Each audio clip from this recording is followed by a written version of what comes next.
कमाते हो थोड़ा निकालो, ज्यादा कमाते हो ज्यादा निकालो। जो धन सत्कर्म में नहीं लगता उसमें कलयुग का वास हो जाता है। मुझे कभी कभी एक बात याद आती रहती है। एक माता जी प्रणाम करने आई। महाराज प्रणाम। उनका प्रणाम माता जी कही। माता जी बोली, महाराज जी वो डॉक्टर कहता है पेट का ऑपरेशन करना पड़ेगा, पेट फाड़ना पड़ेगा।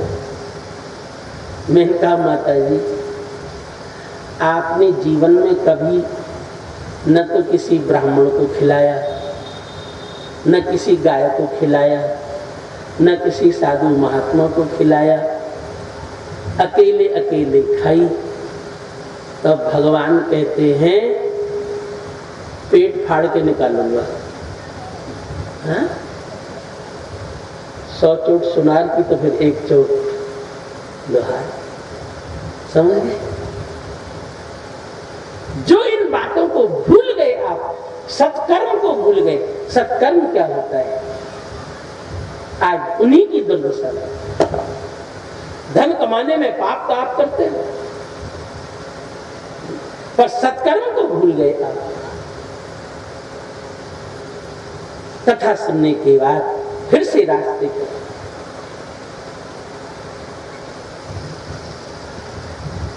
महाराज परीक्षित ने 5वां स्थान बता दिया।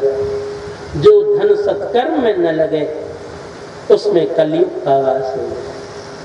महाराज परीक्षित न तो कभी शराब पीते, न कभी जुआ खेलते, न कभी वेश्यावृत्ति करते, न कभी अंडा मीट मांस खाते।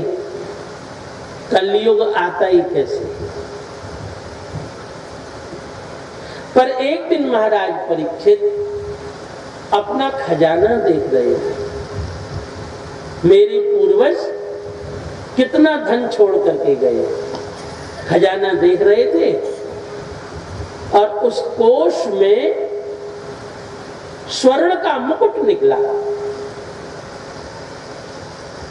बहुत सुंदर मुकुट। महाराज परीक्षित ने कहा बताओ इतना सुंदर मुकुट खजाने में पड़ा है, कोष में पड़ा है, और मुझे बताया भी नहीं पांडवों ने। महाराज परीक्षित ने सोचा नहीं कि ये मुकुट कहां से आया और क्यों पड़ा है। महाराज परीक्षित ने सिर पे रख लिया, मुकुट पहन लिया। और सूत जी कहते ऋषियों वो मुकुट तो जरासंध राजा का था। भीम ने जरासंध को मारा।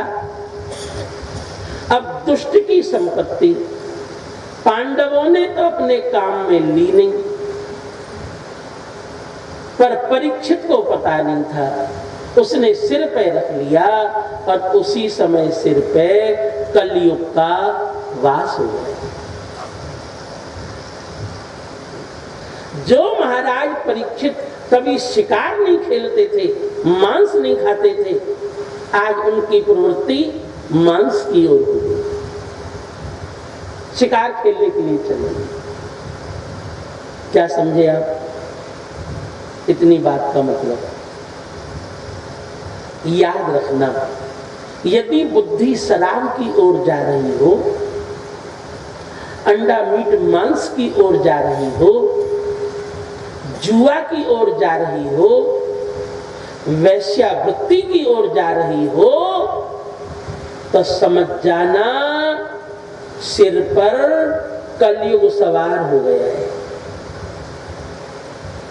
अब सिर पे कलयुग सवार हो गया है, तब भी बुद्धि इधर जा रही है और अब विनाश निश्चित है। अब 8वां दिन कोई कर नहीं पाएगा माई का लाल। समझ गए?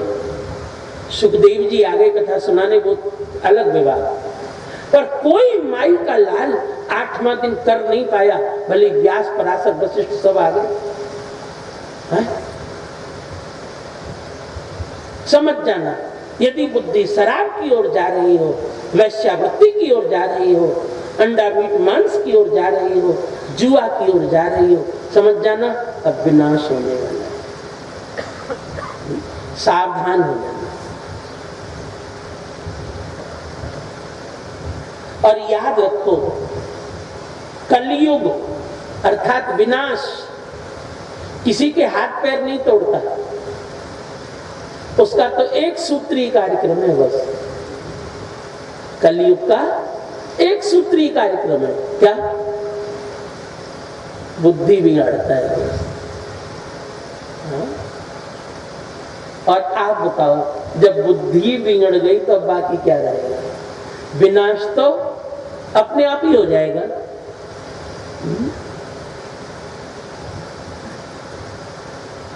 स्मृति मोहात् बुद्धिनाशो बुद्धिनाशात् प्रणश्यति। विनाश तो अपने आप ही हो जाएगा। महाराज परीक्षित शिकार खेलने के लिए चल दिए। अब जीवन में तो कभी खेले नहीं, पहली बार गए थे, शिकार को हाथ लगा नहीं। जंगल में एक महात्मा की कुटिया, महाराज परीक्षित वहीं पे पहुंच गए। महाराज परीक्षित ने देखा महात्मा ध्यान में बैठा है, पर आज तो परीक्षित की बुद्धि पर कलयुग सवार। परीक्षित ने सोचा ये साधु नहीं, कोई चोर है। मुझे आता हुआ देख करके और आंख बंद करके बैठ गया होगा, है कोई चोर।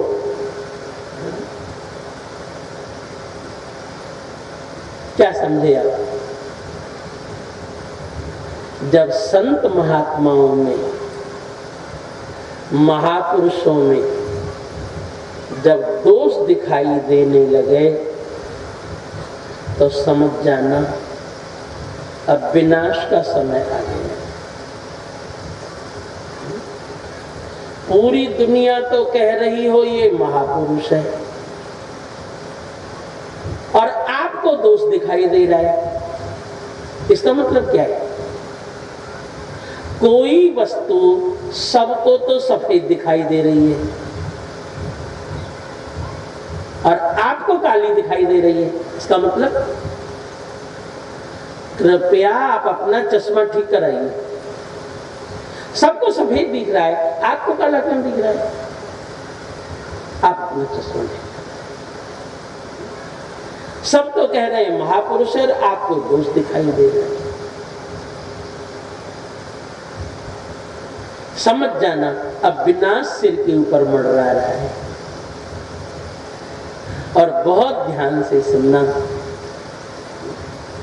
कभी किसी की संत महापुरुष में कोई दोष भी दिखाई दे तो एकांत में भगवान को एक बार प्रणाम करते हो तो 2 बार करना। एकांत में भगवान से कहना, प्रभु आप हमारे ऊपर कृपा करो। हमको संत महापुरुषों में दोष दिखाई दे रहा है। यदि संत महापुरुषों में दोष दिखाई देगा तब तो हम अच्छे संतों से भी दूर हट जाएंगे, उनमें भी दोष दिखाई देगा। फिर जीवन का मार्ग प्रशस्त कौन करेगा? कौन दिखाएगा रास्ता?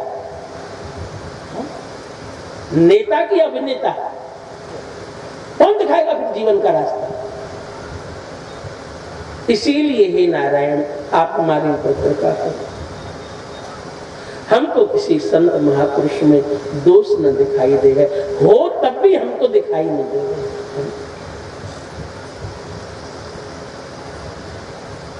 महाराज परीक्षित ने सोचा मैं इसकी परीक्षा लूंगा, चोर है कि संत? क्या समझे आप?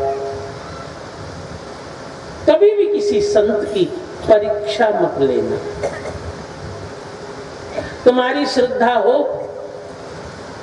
तो उनके पास बैठना, जाना, नहीं तो मत जाना, पर परीक्षा मत लेना। राजा परीक्षित ये परीक्षा ही तो ले रहा है।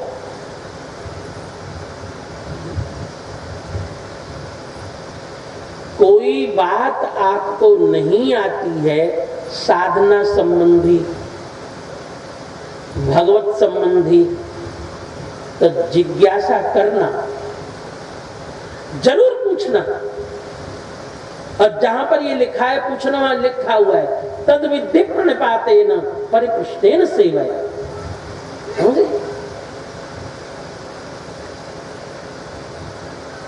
जिज्ञासा करना, पर परीक्षा की दृष्टि से नहीं। कोई महात्मा तुम्हारा नौकर तो है नहीं, तनख्वाह तो लेता नहीं, जो तुम पूछोगे वही बताएगा। कोई अध्यापक थोड़ी है तुम्हारा कि तनख्वाह ले रहा है, हाँ? मौज है उसकी। तद विद्या प्रणिपातेन परिपृष्टेन सेवया। कभी भी किसी संत की परीक्षा मत लेना। और साथ में एक बात और भी कहना है। क्या? मान लो तुम्हारी बुद्धि में यही बात बैठी हो कि महात्मा की भी परीक्षा होनी चाहिए। महात्मा है कि नहीं, परीक्षा होनी चाहिए। तो आपको बताऊं, महात्मा की परीक्षा लेना हो, किसी संत की परीक्षा लेना हो, तो पहले अपने को संत बनाना, तब किसी संत की परीक्षा लेना, तभी ले पाओगे आप। आप पढ़े लिखे सब बैठे हो, बताओ 10वीं वाले की परीक्षा लेना हो आपको, 10वीं कक्षा की 10वीं वाले की परीक्षा लेना हो, आपको कितना पढ़ा होना चाहिए? 10वीं वाले की परीक्षा लेना हो तो आपको इंटरव्यू तो कुछ होना चाहिए। अब तुम तो पढ़ते हो 5 में भी नहीं, अब परीक्षा लो 10वीं वाले की, कैसे होगा? इसीलिए मैंने कहा संत की परीक्षा लेने से पहले अपने को संत बनाना। और जब आप अपने को संत बनाओगे, फिर परीक्षा लोगी नहीं किसी की, फिर तो परीक्षा दोगे, फिर तो सोचोगे कि कोई हमारी परीक्षा ले। खाली मैंने संत का बेशी तो नहीं बनाया। संत परीक्षा लेता नहीं, संत का तो पूरा जीवन ही परीक्षा होता है। पग पग पे परीक्षा है उसकी। तो महाराज परीक्षित परीक्षा ही तो ले रहे थे, और उन्होंने महात्मा शमी ऋषि के गले में सर्प डाला। मरा हुआ सर्प पड़ा था, उठाए और डाला। महात्मा होगा समाधि में पता ही नहीं चलेगा, और चोर होगा अभी डर के खड़ा होगा। शमी ऋषि तो समाधि में बैठे थे। महाराज परीक्षित अपने घर चले गए। थोड़ी देर में शमी ऋषि का शिष्य, जिसका नाम था श्रृंगी, कहीं से घूमते हुए आया और अपने गुरुजी के गले में सर्प देखा। चिल्ला चिल्ला करके कहने लगा, मेरे गुरुजी के गले में सर्प कौन डाला?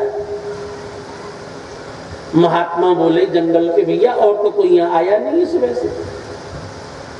महाराज परीक्षित जरूर आए थे, उन्होंने ही सर्प डाला होगा। ओ श्रृंगी ऋषि तो क्रोध में कांपने लगा। इतनी हिम्मत इन राजाओं की। जब इन राजाओं को राजा बनना होता है, तब तो महात्माओं से आशीर्वाद मांगते हैं, चाहे सिर पे हाथ रख दें, चाहे पैर रख दें। जब इनको गद्दी चाहिए, जब इनको कुर्सी चाहिए, तब तो महात्माओं से आशीर्वाद मांगे। और गद्दी मिल जाए, कुर्सी मिल जाए, तो संत ब्राह्मणों का अपमान, धर्म का अपमान क्या समझ रखा है इन राजाओं? आज श्री कृष्ण नहीं है तो क्या कोई हमारा रक्षक नहीं है?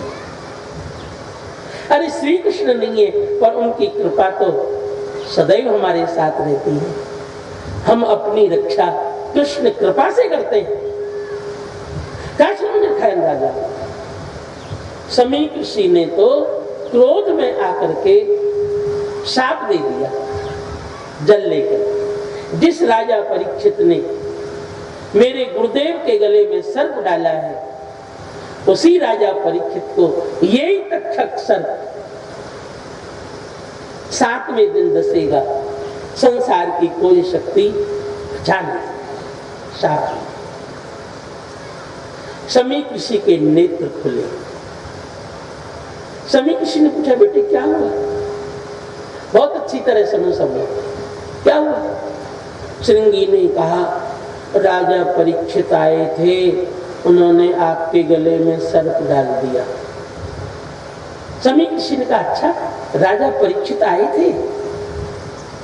वो तो जन्म से ही कृष्ण भक्त हैं, कृष्ण कृपा पात्र हैं। वो तो परीक्षित आए थे, तूने उनको जलपान कराया क्या? हाँ? पानी वगैरह कुछ पिलाया? नहीं, मैंने तो शाप दिया। अरे समीक ऋषि ने कहा, शाप क्यों दिया? श्रृंगी ने कहा, आपके गले में सर्प डाला था। ओ सर्प। समीक ऋषि ने, देखो संत किसे कहते हैं, समीक ऋषि ने कहा, श्रृंगी समझ गया, मैं समझ गया।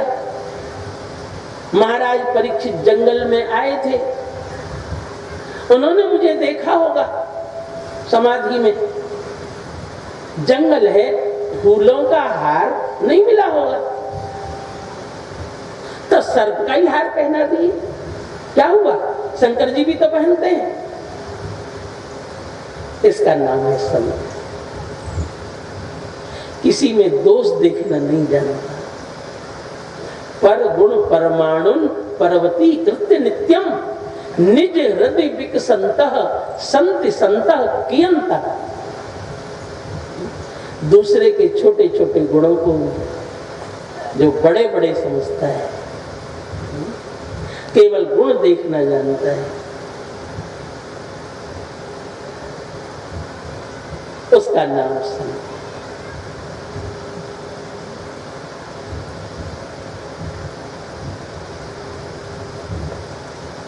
समीक ऋषि ने कहा, श्रृंगी तुमने अच्छा नहीं किया, आगे जो राजा होंगे वो तो और दुष्ट होंगे।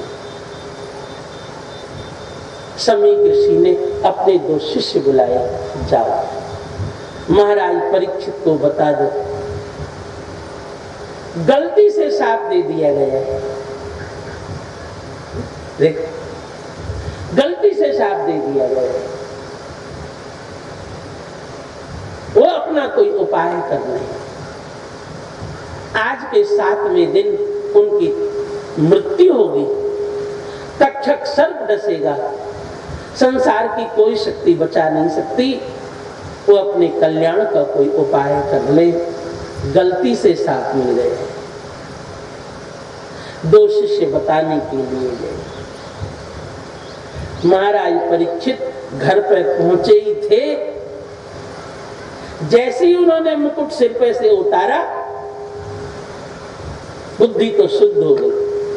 अरे ये क्या हुआ? मेरे पूर्वज तो संत ब्राह्मणों के चरण धोते थे, और मैंने एक संत के गले में सर्प डाला, ब्राह्मण के गले में सर्प डाला। धिक्कार है मेरे हाथ में। जिन हाथों ने किसी संत ब्राह्मण के गले में सर्प डाला, अब उन हाथों से मैं भोजन कैसे करूं? महाराज परीक्षित ने अन्न और जल का त्याग कर दिया। ये है परीक्षित। जीवन में एक गलती हुई, पूरे जीवन में एक गलती हुई, और इतना बड़ा दंड, क्या? अन्न जल का त्याग। उसी समय समीक ऋषि के शिष्य आ गए। महाराज परीक्षित ने प्रणाम किया। वो दोनों संत शिष्य बोले, महाराज परीक्षित, आप हमारे गुरुजी के गले में सर्प डाल के आ गए थे। हमारे गुरुजी के शिष्य श्रृंगी ने आपको शाप दे दिया है, आज के 7वें दिन आपकी मृत्यु होगी, तक्षक सर्प डसेगा, संसार की कोई शक्ति बचा नहीं सकती। गुरुजी ने कहा है गलती से साप मिल गया है, अब वो अपने कल्याण का कोई उपाय करो। महाराज परीक्षित ने संतों के चरणों में प्रणाम किया। आप कितने अच्छे हो कि मुझे बताने के लिए आए, यदि नहीं बताते तो मैं गधा घोड़ा जैसे मर जाता। अब मैं अपने कल्याण का कोई उपाय कर लूंगा। महाराज परीक्षित ने अपने पुत्र जन्मेजय को गद्दी पर बिठा दिया और इस देश का राजा लंगोटी लगा करके, एक कटिवस्त्र पहन करके और गंगा के किनारे चल दिए। मेरे पूर्वज पांडव अंतिम समय गंगा के किनारे गए थे, मुझे भी अपना देह त्याग अब गंगा के किनारे करना।